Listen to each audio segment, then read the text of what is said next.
Alright, so in this video we're going to find the total amount that has to be paid at the end of year 2 over a 6-year loan that has a 10% interest rate compounded every month.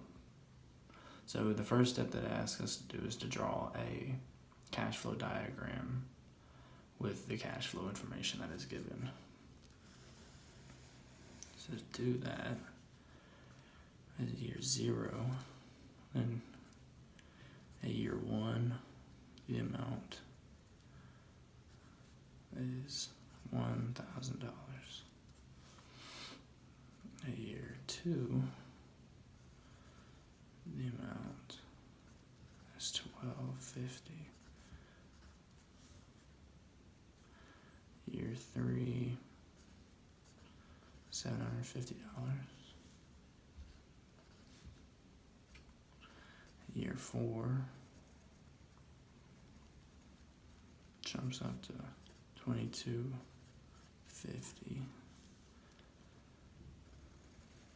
Year 5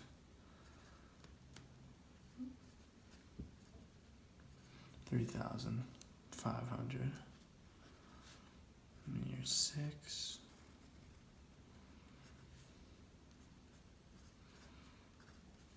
$1,100. So we're looking at paying it all off at the end of year 2. So to do that, we're going to have to find the relationship between the compounded amounts between year 1 to year 2, year 3 to year 2, 4 to year 2, year 5, and so on. So we have 2 formulas to use here. One is finding the present value using future amounts with the interest and a negative time period. And the other equation is the same thing, but trying to find the future amounts using the present value. Interest over the set amount of time period. So for the first part, or year 1, look into year 2. So let's know a little. Just 1 to 2. So you're at 1,000 here. You're going to 1,250. So we're going from present to future, so we're going to use this equation. We're looking for the future, so we're actually going to use this equation. Sorry. So the future amount that'll be paid at year 2 is based on the present 1,000 value times 1 plus 0.1, which is the interest, over a period of 1 year, from year 1 to year 2. So that is going to equal $1,100. So for year 2, you can't do that because it's the same, so you just have to skip over that to go to year 3. But year 3, you're ahead of year 2, so you're going from year 3 back to year 2. So you're looking for the past, or P in this case, because you're going to use the future, which is $750 amount at year 3. It's the interest. This time it's going to be a negative in value because you're going back a year. But with that, we're going to get 1859. Sorry. It's actually going to be $681.82. Sorry. So for year 4, it's going to be the same thing, except here, in year 4, we have got $2,250. Same interest rate, except the period is over 2 years now, from year 4 to year 2, 2 years. And so that's going to give us $1,859.50. So your 5-cent deal, yeah, 3,500. Increase by year, -3 years now.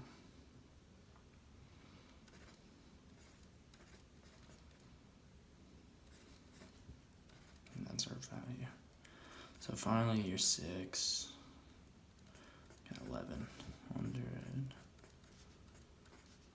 4 years. And I'm just gonna give us $751.01. So the total of all these is gonna be $7,222.24, which is what total amount over 6 years paid end of year 2. So that's with the interest compounded until year 2. So to find that with the compounding interest every quarter instead of monthly, we're going to take the value, which is the end value, which is the period, which sometimes can be a couple years, or how often over the period the interest is compounded. But we're going to go from quarterly, so we're going to divide this by 4 each time, because instead of one, every year, it's going to be now separated into 4 times throughout the year. So you're going to take all these equations again, but just change the exponents. So for year 1,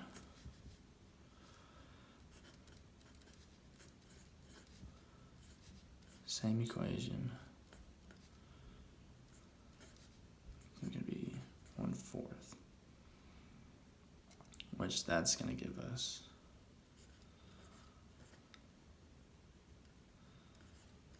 34 cents.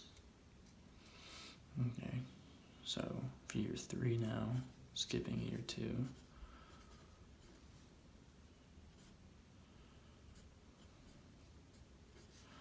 -1/4 give us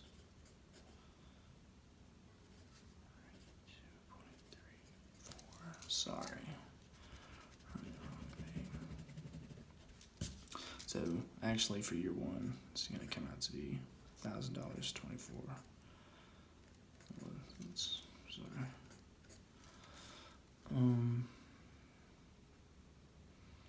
Then for year 4,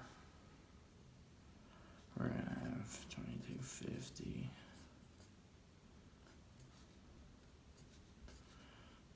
-1/2 is divided by 4.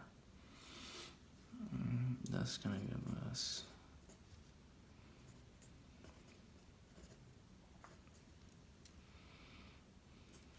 year 5.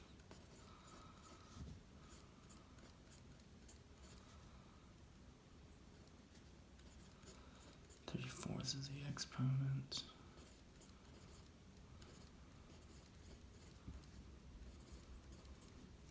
Finally, for year 6,